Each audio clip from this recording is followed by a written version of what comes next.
Hello, lovelies. Welcome, welcome, welcome. I am your host today for Breaking the Block, Mama Maggie Ward, independent author, stroke survivor, migraine overcomer. And these are my co-hosts, Sako Toomey Casvoit and Rachel D. Adams.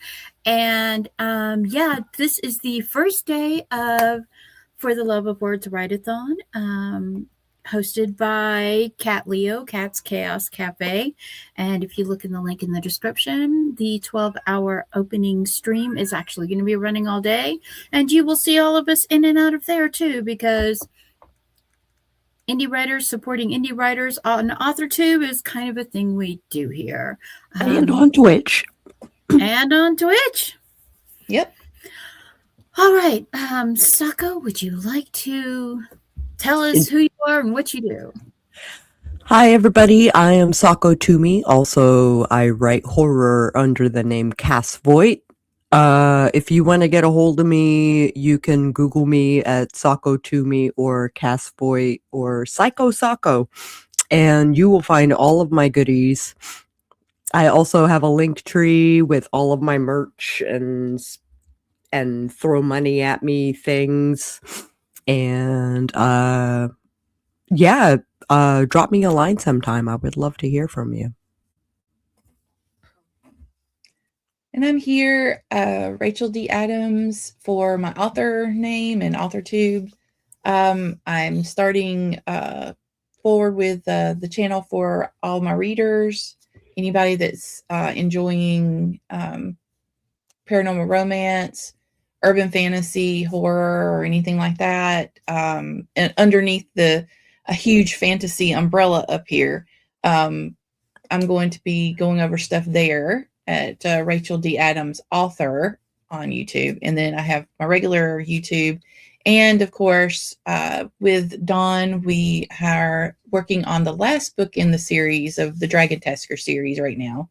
And we can't wait to release everything. As a matter of fact, we did the cover reveal for the newsletter, and I'm hoping to do the cover reveal video either this week or next week for the official cover reveal. So look for that. That's very excited. I am lucky enough to be one of the beta readers, and 27, really? Yes. 27! When you get to Dragons and Dreams, you'll understand. And let's see. So Breaking the Block is a writerly chat where we discuss things like writer's block, things like current topics affecting indie authors, and just all things in that writerly life things.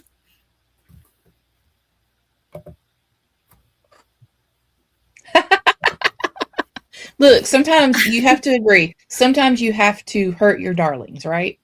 So I can't say anything. Really hurt.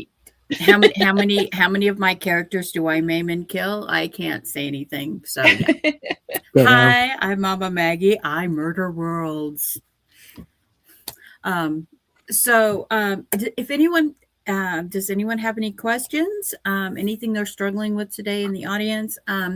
If not, I have some questions preloaded for us to work through today. Hi, Kat. Kat is here. Lovely Cat Leo, who is hosting the For the Love of Words, a write-a-thon launch stream, which is going on right now.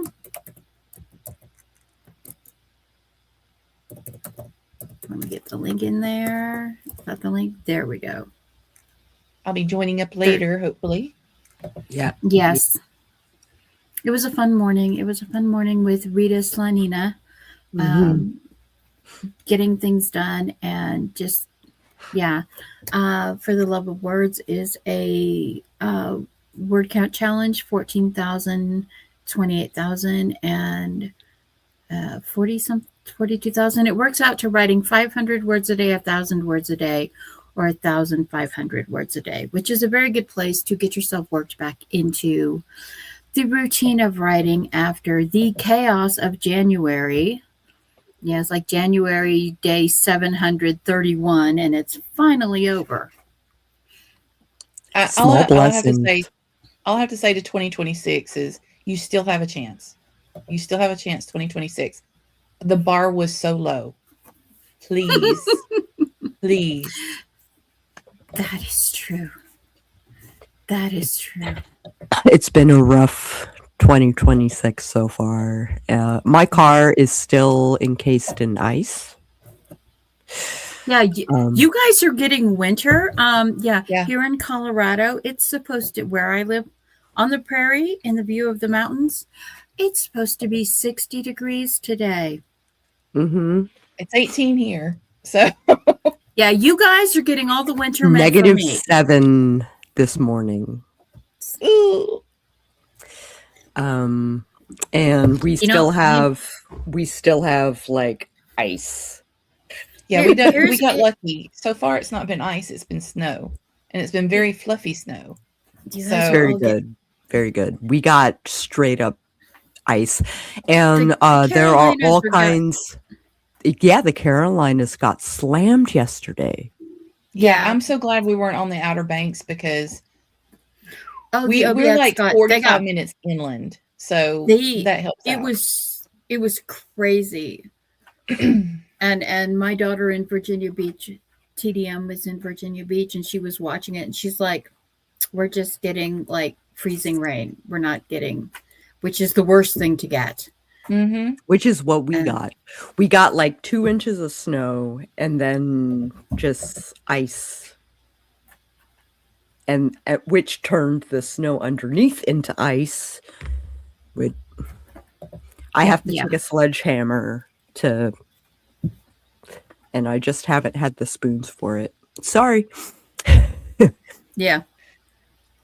Yeah, it's pretty crazy how just this winter has been like, but it's a transition year. We're not in an El Nino, we're not in a La Nina, we're in that middle, and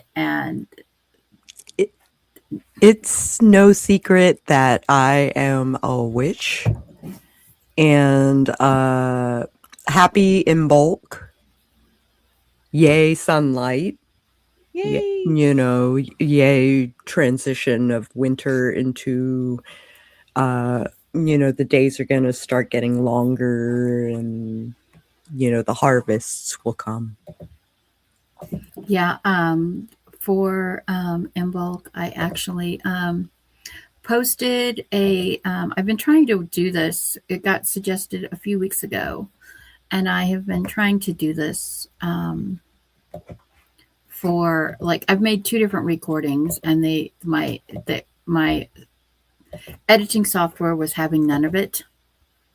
So I ended up just doing a live stream for the Give Yourself Grace tag. I didn't know there was a Give Yourself Grace tag. Morgan Lee did this tag like 2.5, almost 3 years ago. Really? And so somebody, Margaret Pinard suggested it 3 weeks ago on Breaking the Block. Okay. And so I decided to do it, and I recorded it twice, and it couldn't get it done twice, so I just did it live. Mhm. I prefer doing it live. Doing anything live is so there's the tag. I will if have to anyone do it. wants to look at it, I've got all the questions in the description. So thank you. All right, so the first question is, even the simplest act detailed in words can add action to your whip. Do you write movement into your whip beyond he walks, she talks? How active is your action? I mean, ours is, we try to get detailed. Sometimes we get smacked for being too detailed because they're like, it's fantasy. Like, what do they want? I understand that it's fun to add words to the overall account, but at the same time, there are things that people do when they're talking to each other that are tells that let you know as the audience what they're feeling even though they're not saying it or you're not saying it. It goes back to that show versus tell thing. It's like let their actions speak, because if somebody's biting their lip, or if somebody's nervously moving their hands, or it's just let them move their hands. Don't tell anybody they're nervous, and people will imply that they're nervous. So yeah, we do it a lot. Of course, now Dawn is talking about some other types of action too, that we make sure that we cover. So there's that too. Yeah, Not there's all of it is X-rated, but I've read books where the characters have no gestures, they have no twitches. Like, my whole thing is trying to show the characters as human as they are. Like one will like chew on the side of her thumb. I have one who will like slow blink instead of rolling her eyes. She does that derisive blink, and the wind blows your hair in your face. If you're standing outside talking to someone and nothing around you is moving, that's not something that happens. And there's also sound. Sound is important. Things that are happening around you, and it adds to the ambiance of the moment too.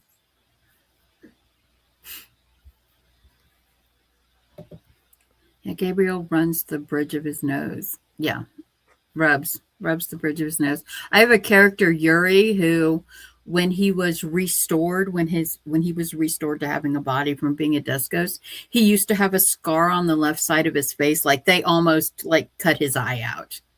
So he's got this scar on the left side of his face, and he's always rubbing that scar.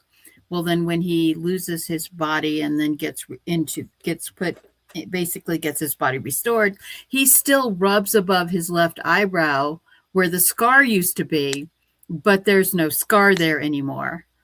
And there's a very interesting discussion that he has with his brother Caleb about, I feel like I'm wearing a newborn skin. I don't have any scars. And he's like, why is that important to you? And he's like literally standing like in shorts in front of a mirror, just going, because my scars reminded me who I am, where I fought, and who didn't make it.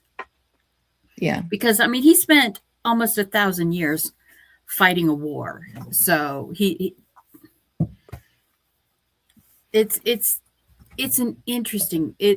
having movement, someone who blows on their coffee. In Cat Lady, I've got a scene where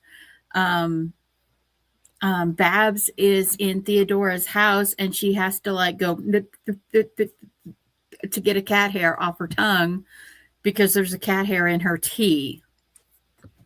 Mm-hmm. Welcome. Cat Paw. I DNF'd a book because it was too much show. I don't want to have to guess my way through the book. Yeah. There's a reason that it's called Purple Prose. Purple Prose is a real thing. And Purple Prose can apply to movement. Yeah, you have to kind of walk a line there, because you don't want to talk about everything, but you don't want to leave it out either. And there's sometimes when it's like, okay, but get to the point. Subtext is great, and also there has to be a point, and you have to move the story forward. I was co-writing a sapphic thing, not Borrowed Time, but a different story, and my co-writer would write posts that were epically long and never moved the story forward. And I was so frustrated because I felt like I was basically writing it solo. Yeah. And I was like, why? Because I would have to cut all of her words because they didn't move the story forward. Yeah. having descriptions, someone tapping a pencil, is that their tick? Is that their toe? What are they telling you with this What are motion, they with this movement? Now, if it's right? just something there to be there, like um you don't want to have that thing where you have like 2 paragraphs of the curtains barely moving and the dust motes floating in the air, unless you're Mhm. writing about a character who has like severe anxiety or depression issues, or if they're grieving and this is they're just in this place. But still, you don't need 2 paragraphs. 2 sentences 2 will sentences. do. But writing movement is such an important thing because you don't want to have a paper doll in a white room. No. You don't want that cardboard cutout standing in a room with a little voice box giving the dialogue and no gestures and no movements. You know that everybody gets criticized for saying someone sighed, he sighed, she was sighing. But that's a real thing people do. It's but the thing is are they Is it all too the much? time? Or are they is it, once in a while a thing? Right. So we have to really watch out about that because here we are, 2 different writers, and sometimes we forget that we're like, okay, like I just wrote something about somebody sighing or getting frustrated. And then if she writes something that's similar and it's too close, then we're just like, oh, we've got to cut something out. Something's got to go. And that's why it's important to go back over the work because sometimes you miss stuff like that when you're actually writing the first draft or even the Oh, second draft. yeah. Oh, yeah.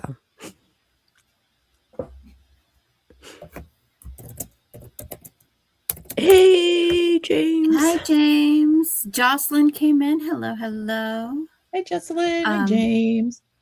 yeah, He's already out digging in snow today, so he's happy. it's the it's like it's Move okay, the I'm gonna fall story back forward. on cooking recipes. I'm gonna fall back on cooking recipes.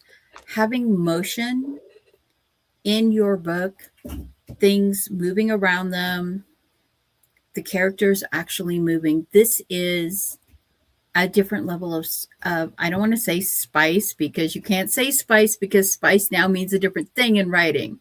It's a Does. different layer of flavor profile Mhm. to add movements to your whips, to have beyond just like he said, she said, he walked, she walked. Yeah, And I don't mind sprinkling in a little bit of dialogue tag too. Like yeah. sometimes people are like, oh, you should only use said or asked when it comes to dialogue tags. And I'm like, that's not real life. No, I read a they book do more. where someone only used said, asked, and answered. Oh, Like on one Kindle page, the word said was 11 tags. times. Tags. I avoid using tags if I can. Mhm. So if I say she said or she sighed or she responded, like there's like it should have punch. Right? So like I said, I write horror, right? So my pacing, so no purple prose, but horror prose, which means as like there is a challenge called like a 2-story or 2-sentence horror story. Mhm. And like that conciseness that horror is like leans towards, like helps the action keep going, and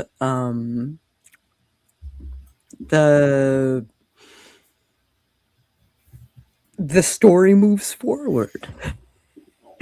Right? So, yeah, let's move on to the second. Well, I was a wordaholic and I tend to over describe everything. And I actually, when Natalie Locke and Chandra Author were doing the Flash Fiction Saturdays every week, I Yeah. spent like 2 years going to those streams trying to learn to write smaller. And when I go back and edit my old stuff, I find myself repeating descriptions of movements in different ways, but it's the same movement, so I just pick one. Yeah. That's perfect. All right. So, yeah, the second one is describe how detailed you get when describing movie, which is what we're talking about right now, and share how you block a scene, plan out the movements, action sequences, things like that. I write my beats in present tense, and I write my books in past tense. So I can tell what is a note to myself. It's a prompt. I'm just like, this is the point. This is the story we want to tell in the scene. And the next beat, like, it has to transition from beat to beat. Yeah, when I'm like, it depends on the motion of the scene because my brain basically works like a 3D capture.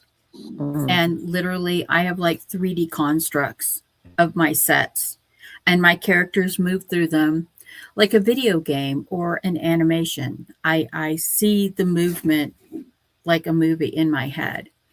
Directorial. Yeah, it's very much like that. And so visualization. it's so when I'm like describing movement, I describe like I will act like, especially in my battle scenes, like, and Especially being in a battle former scenes. video, just and like there's one chapter that I wrote in Terror Falling called The Dance of Enemies, where I describe a passe double, the movement of the dance, the way her dress floats.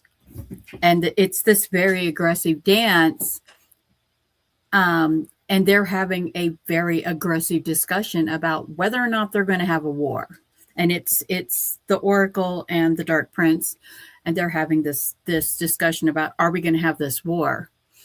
And the previous dance was a waltz,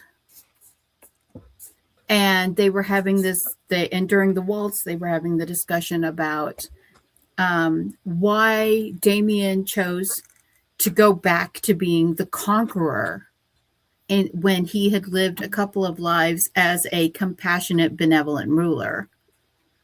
And so they were having this very aristocratic dance while they were doing it.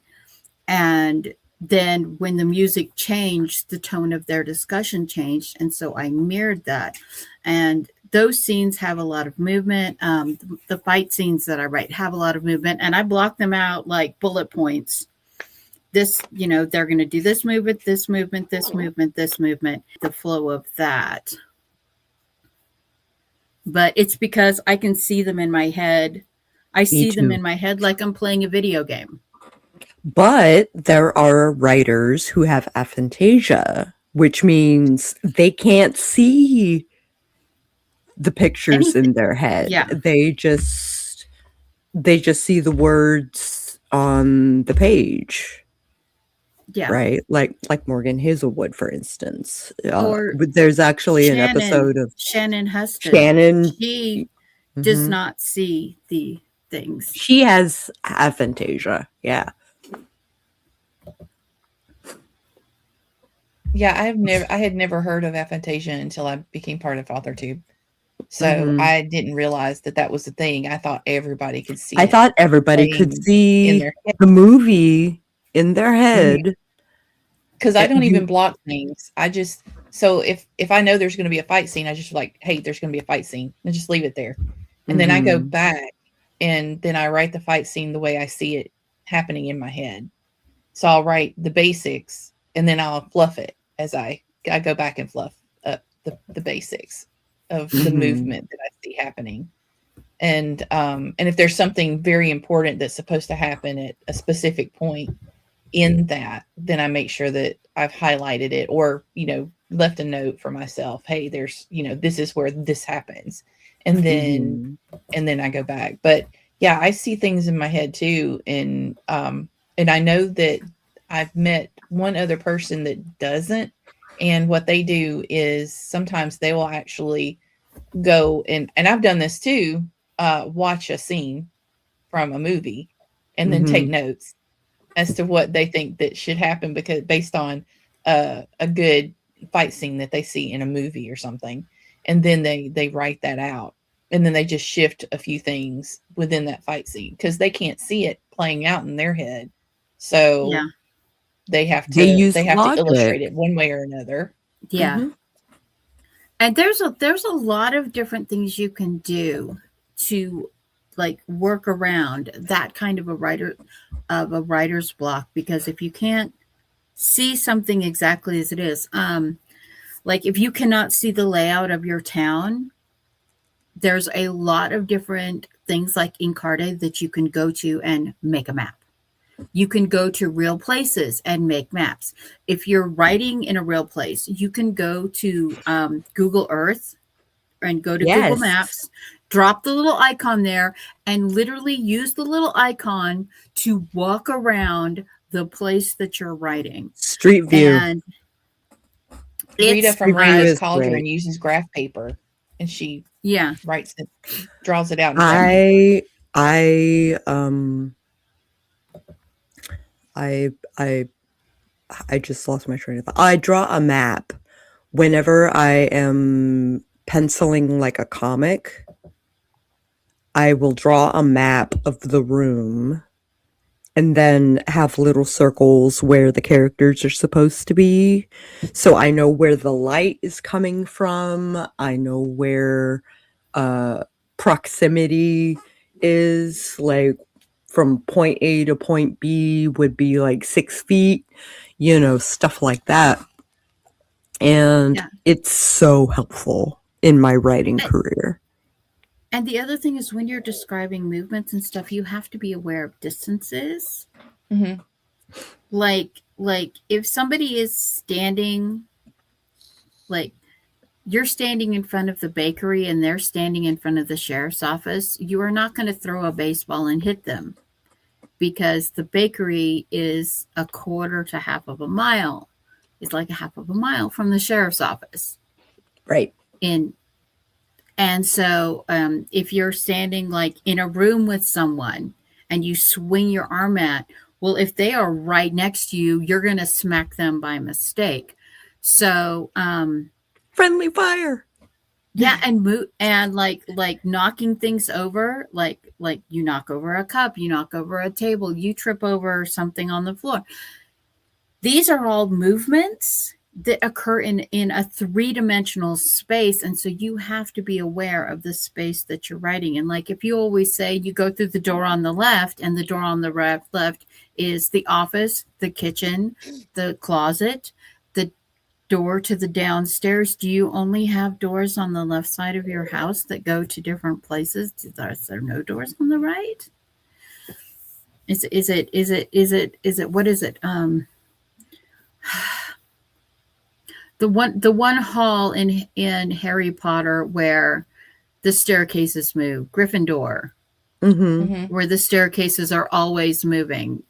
So yeah, you don't want to live in that. You don't want to live in that place. You've also got to be very aware of of side characters, of other characters' movement. So it can become almost a dance to describe because there are specific scenes. The first one that comes to mind is the doppelganger fight that we have in book 1, wherein you've got 3 of the main characters and they're in a room that is littered with, it used to be a club. So there's tables and there's bar stuff here, there, and everywhere. And then you've got a portal on one side where doppelgangers are coming through to attack them.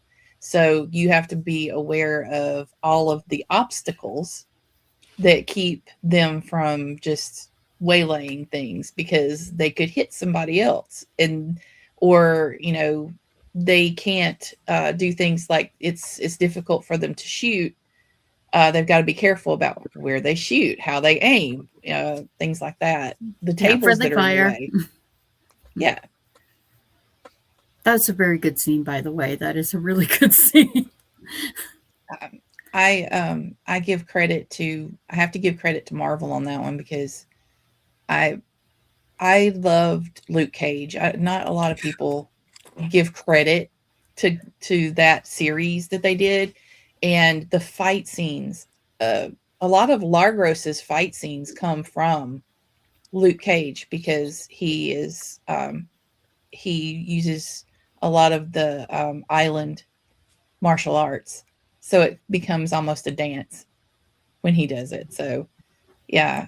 Perfect. I love looking up the different martial arts also I online grew up and get so videos.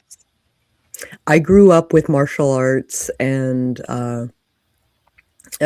I stopped in my late 20s, I think. I started belly dancing instead, but my skills in martial arts helps me write combat, Mm-hmm. right? Because I know the effects of me throwing a punch into someone's nose. See, in the book that I'm going to be working on for the love of words, Tears on Canvas, one of the characters is an MMA. She's trained. She does like American Ninja things, and she trains for MMA and stuff. And there's a scene where she literally beats the F out of her brother-in-law in her sister's house, and she knocks him over a couch and onto a table, which gets destroyed. And yeah, she has no remorse about it, because on their anniversary, her sister-in-law drove hours to go see him at a work site, opened his hotel room door, and saw him asleep with his head between the boobs of another lady. Ooh. And he's got a very distinct college tattoo on his shoulder. The whole rugby team had the college tattoos on their shoulder. And you don't find out till like much later in the book that it was actually one of his college buddies and not him in the room. Oops. Oops. But the sister, she's like, sign the divorce papers, and he's like, I'm not. And she goes, so we're doing it the hard way. And then she roundhouse kicks him, and he goes over the couch and onto the coffee table and smashes it. And then she's like, okay, picks him up, drags him back to the dining room table, signed the papers. He's like, nope. And she throws him into a bookshelf. And yeah. So those, Jenna has a good point here. In the moments like that, please be careful of your subject pronoun agreement. If they are all mostly all one gender, please make sure you know which he hits, which other he I have to be very careful. We have to make sure that we're doing, like if in that scene, I'll just use that scene for instance, you have a lichen, a dragon, and a human. And the human is a counselor, and the dragon is a tasker, and the lichen is an alpha. Like, be aware of all of the descriptors that you can use to make sure that you are getting everybody that's reading the story to understand. Don't start every sentence with their name or their pronoun. Start the sentence with the action and leading into the names. Yes. But yeah, no, there's so much value to having actual movement described, like to showing the movement rather than just, and he hit him. Yeah, no, how did he hit him? Did he hit him? Or did he hit him? Did he pick up a chair and pummel? Yeah. So it's be aware of the number of characters you have in like a scene, like in movement and stuff. Like because Clips, there's a scene in the bakery where Millie ducks under someone. She's short. Jackson is like 6'7" tall, and she literally ducks under him while he's taking something out of a cabinet, and she's carrying something. She just goes underneath him, and that's a he knocked his block off, but which him got his block knocked off. You could use variations of action for the word for impact. Yes. Yes. And the other thing is like you can use descriptions that aren't necessarily describing the action, but they are describing the result of the action. Like there's one description I have that if she were using real swords on real enemies, the walls would be painted scarlet. Yeah. Because they're in a simulator. There's so it's, you know, there's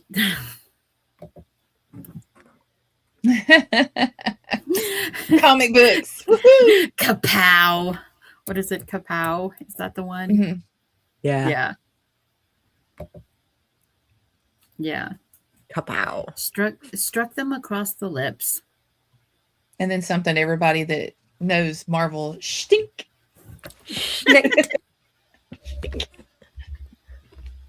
Yeah, that's what I do to Sound male of animals on the farm. Onomatopoeia. Like, I love those. I love a good alliteration. That's what I like.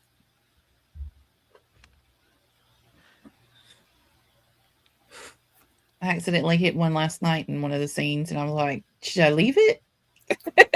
Leave it for now. Are you drafting right now?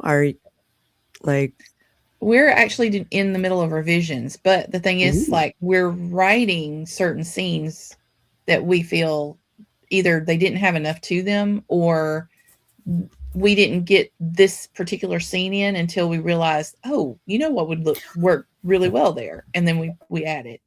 As a matter of fact, I'm at that point. I'm at that point too with Borrowed Time, my sapphic vampire romance thing. We're going to have to cut a lot of words this time because it's such a long book. But at the same time, it's the last book in the series. So I assume that people would understand that it's going to be a bit longer than the other books because we're closing out the series.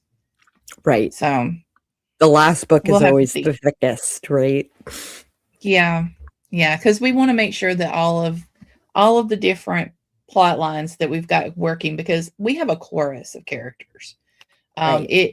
We both come from a fantasy background, so we're used to fantasy books that have a bunch of different characters, a bunch of different plot lines are kind of going through at the same time as the main plot line.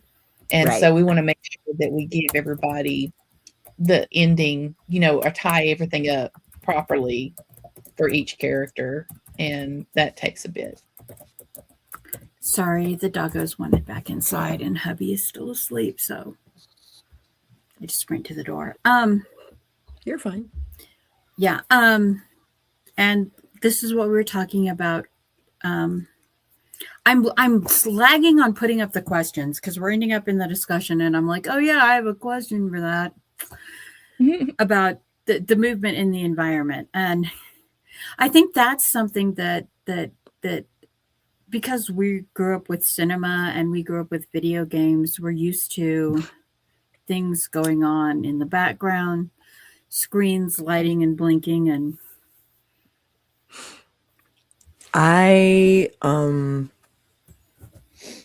so in my second book, Flambeau, the first chapter has I set the tone with the setting, and then I introduce the character to the setting. And how they interact with the setting will help me, like, what they interact with will help me build the world. Does that make sense? That makes Mhm. sense. Yeah. Yeah. So my settings are never static. They all tell a story, like their own story, but it's subtext. Right.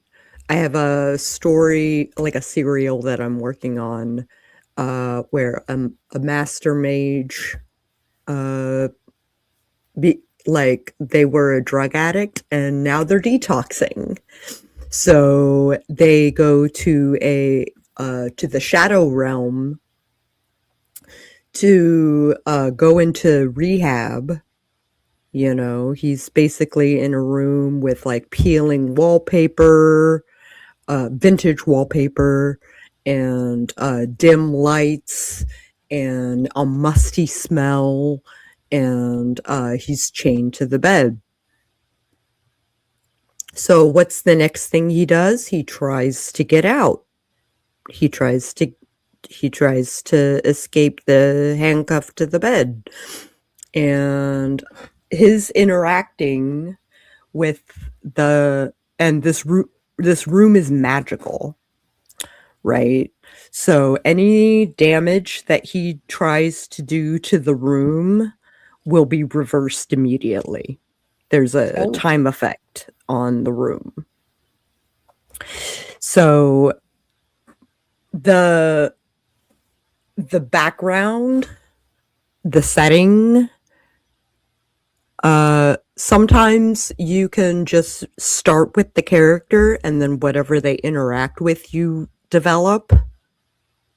But I like to set the tone with the setting. Hi. And and that can have a huge impact on the story or the chapter or the events. Like if you have like, you can have creeping ghouls on a bright, sunny, glorious day. the And juxtaposition. the point is the juxtaposition. Or you can have creeping ghouls on it was a dark and stormy night. Which is cliche. And that is a thing that you can do. Like you can have I'm trying to think. There's a way that you can turn a scene to have like where this setting is so opposite from the actions going on there that you're just like it causes this disconcerting sense. And then there's a way you can set scenes that it's like, oh, okay, that makes sense now. And like there's a blizzard going on outside. The character walks by a door and why is there cold air coming out from under this closed door? Ooh. Unless the window is open. Well, if the window's open, that means someone's in the house. Whereas the character just walking back into the living room and sitting down, not noticing anything in their environment, and someone is in the house, you know. Do you want the tension of something in this environment is not quite right, or do you want the tension of the pop-up, oh, there's someone in the house, you know? So both, if you can manage it. Having a very static environment is something that you see in it can be something that trying to overcompensate for that, you end up with a lot of purple prose. You end up with a lot like who needs 3 pages on the description of the room? Oh, no one. Or Jack London, Call of the Wild. 16 pages about how cold it is outside. Mm-hmm. And I was just like, I can't get the rest of the way through this book. Like War and Peace does War and Peace. like 2 pages 2 pages of sitting on a train, and Yeah. they're not Never even forget. looking at the scenery. Some of the There's no classics. conversation moving the story forward. Like, A You turtle know, crossing a road. but you have to stop and save the turtle. But you're not allowed you- to. You have to stop and save the turtle. Turtles are a Uh. threatened species. Yeah, no, it's at in David Copperfield, the description of the rooms in the orphanage go on Uh-huh. and on and on on and on. and Yeah. on. You can set tone. That I goes. believe, That I On feel Walden like that. Pond. but On Walden Pond. I feel like the. I'm sorry, my brain is like here and there.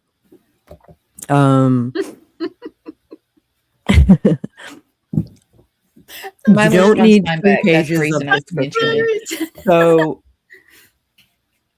that stuff can go into your book Bible. If you do 3 pages of description, put it in your book Bible.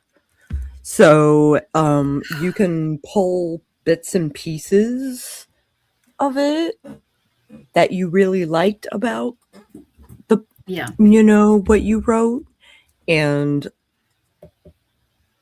make it work. Yeah. And the thing is though, is you can have those descriptions in there if like the blizzard outside, is the air hard to breathe for you? Is it so cold that the air is hard to breathe when you run out into the storm? Does your face and hair become crusted with snow? Is it so hot and dry that you feel you can feel like your feel the- sweat is just turning to salt on your skin and your lips are cracking as you're walking? Right. Can you feel the grittiness? Can your character feel the grittiness of the sand as they're trying to slog through it? Jared Kaufman, who in the Right Now community is working on his book, The Last Scarecrow, and one of his processes, he's reading it aloud online right now. And I'm one of the beta readers on that one too. And there's a scene where Scarecrow is moving through a desert, and how hard it is to lift his feet as the sand and the static electricity in the sand is creating lightning strikes, and how just desperate the situation is. In Dune, and oh my God, Herbert, just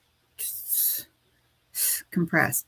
But some of the scenes that he describes of the Fremen in the desert are they're dramatic, they're beautiful, they're cinematic. Cinematic is a good word. But some of them, like when he's talking about the Bene Gesserit, yeah. Gesserit, it's like, okay, we understand. It is a dark and despairing place, so that there is you can write cinematic Without there's a purple time- prose. but there's a time and a place for it. When you write the cinematic, don't write everything the cinematic, because the readers will get bogged down on that. They'll lose track of the plot. They'll lose track of the characters. And that's a really fast way to lose track of the writing, even for you as a writer.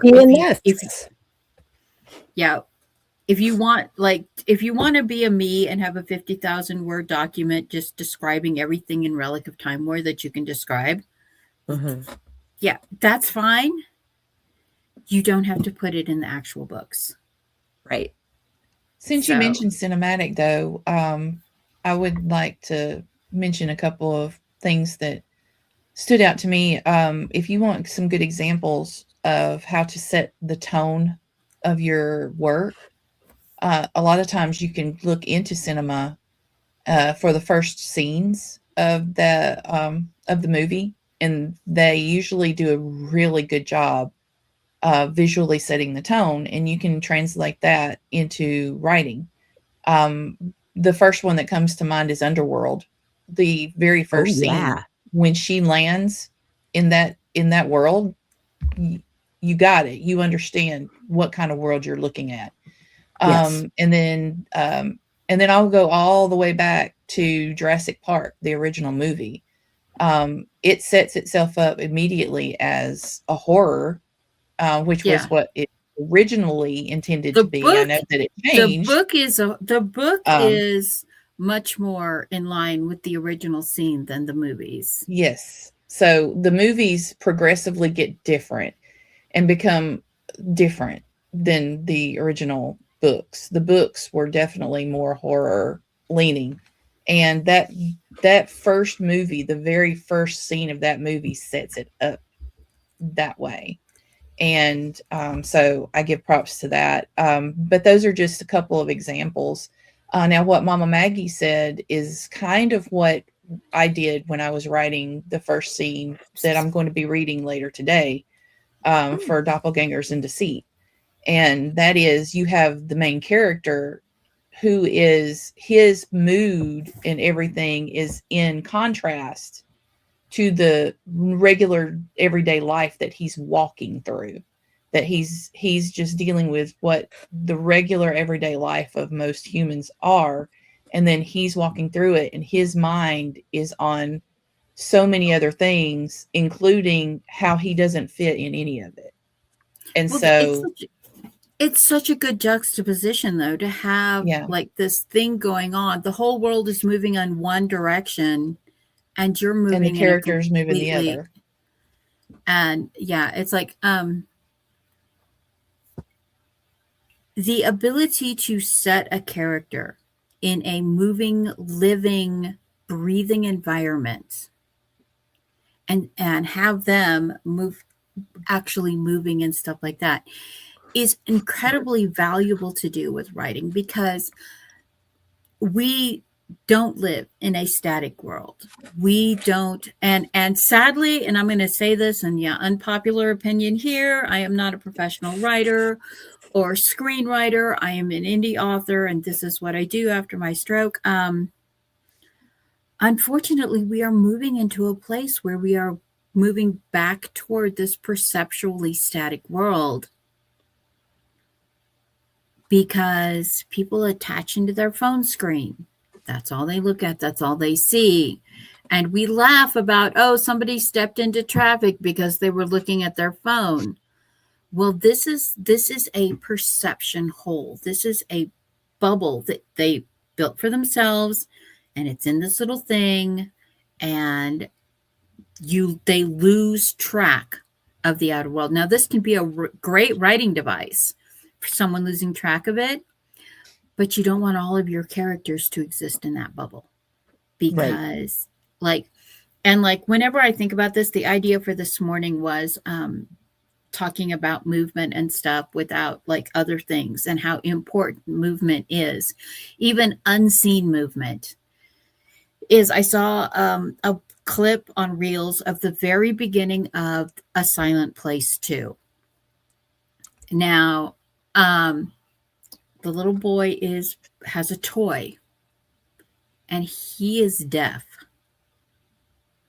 He does not know the toy is making a sound. He just knows that it's vibrating. The family is walking through the woods, and they're separated out, and they're walking very carefully on padded shoes, because you don't want to make noise, because the things will get you.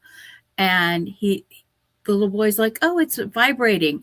And the dad drops his pack and just takes off running to try to get to the kid. And that's all you see is the dad sprinting, and the little boy's just sitting there doing this. And in the woods, you can see something moving, just a flash here and there of something dark moving through the woods. And then it snatches the boy and is gone that quick. And the mother and the daughter and the dad are just like shaking. And there's almost no sound, just the very slightest sound of the trees, but there's no dialogue. There's no other movement, just And a something whole moving. story told without dialogue. It is an entire thing, and the expressions of the family members, like the girl is like covering her mouth so she doesn't start screaming. The mother is like crouched down in a ball, and the dad is just standing there going, and and there's nothing he can do. The child is gone, and the little toy that they didn't know would start making sounds, started making sounds, and because the child could not hear, they didn't realize the vibration was a sound. Mm-hmm. And so there are ways to include movement, unseen movement, to really dramatically increase the value of a story. And it's even something as small as like the hairs on her arm rose, or on the back of his neck rose. Just that is movement. Mm-hmm. That counts as movement in a story.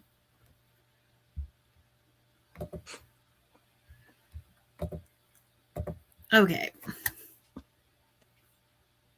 Anything else we want to talk about? I think we've come through everything. I think we've come through the other side. Yeah. Yeah. And it's an incredible thing, like, to versus having somebody sitting in an office, and the only thing is when you walk in the office, there's glass windows on one wall, and then the two characters just stand there and talk and back and forth, and there's no shuffling of papers, there's no drinking of coffee, there's nothing going on beyond there's just the glass. He said, she said, and drives me bananas. And the person's not if you're standing there for a half an hour conversation, you're going to be shifting on your feet. If your boss makes you stand there during the conversation when there's a chair by the desk, your boss is a butthead. Just saying. Yeah. But yeah, no, it's so please add movement, add care, they talk, one of the other things, he didn't know he was holding his breath. She didn't know. They're like, people don't do that. Yes, they do. They do it every chapter? Do they do it every day? No, they do not. No. But there are cases where someone will be like, and when you're driving on ice, I don't care who you are, and your car decides to go this way and there's a semi-truck coming towards you, either you're cussing or you're holding your breath. But either way, your butt cheeks are clenched. I was about to say, and you're clenched. And you're clenched. Either way. So yeah. So there's a place for every kind of movement. And but it's like a thing. It's not necessarily less is more. You want to balance it. You don't want too much. You don't want too little. You want Goldilocks. It's just right. And your just right is not the same as someone else's just right. My just right, Sako's just right, Rachel's just right, Dawn's just right, Liz and Joss is just right, Jenna's just right, all different just rights. Mm-hmm. But they're all still valid, and they all still make for good reads. So that's movement this week. Are we ready to head out? Yes, let me reshare the link back to the For the Love of Words readathon. We are doing 12 hours today. I'll be taking over after Kat at 8 p.m. tonight. Nice.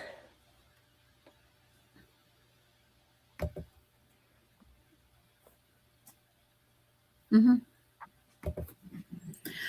All right. Sako, would you like to start with the outros? I actually have a thing. I am Sako Toomey, artist and author and a bunch of other things, but we'll just mention that I'm published 6 times over. I've been working on my craft for decades, and now I'd like to share my skills with you guys. So I have a podcast called Sako and the Moon Horror Podcast, and It is for writers who are aspiring to write horror, and we talk to horror experts about the genre as a whole and how to attack it creatively. And you can find us on YouTube as Sako and the Moon Podcast. And you should drop a line sometime. We would love to hear from you.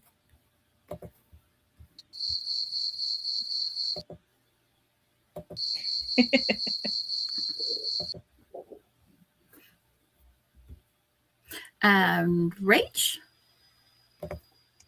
I am Rachel D. Adams, co-author with Dawn McClellan for the Dragon Tasker series and the Life and Loves of a Dragon.